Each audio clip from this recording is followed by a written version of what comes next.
अस्सलाम वालेकुम प्यारे बच्चों, कैसे हैं आप सब। उम्मीद है खैरियत से होंगे।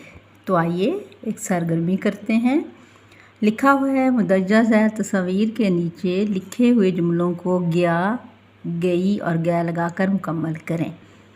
पहला है देजकी का पानी गर्म हो गया। बिल्कुल ठीक। बच्चा मेज़ के नीचे छुप गया। दरख्त की शाख टूट गई। Very good. माहम को तोहफे मिल गए। तोहफे ज़्यादा इसलिए गया आएगा। चूज़े अंडे से बाहर निकल बाहर आ गए। चूज़े अंडे से बाहर आ गए। लड़का छिलके पर से फिसल गया।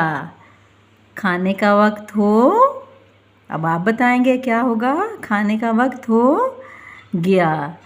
मक्खी जाले में फंस गई। तो ये थी हमारी आज की सरगर्मी। आपने इसको लिखना है और फिर इसको मुकम्मल करना है। अल्लाह हाफ़िज़।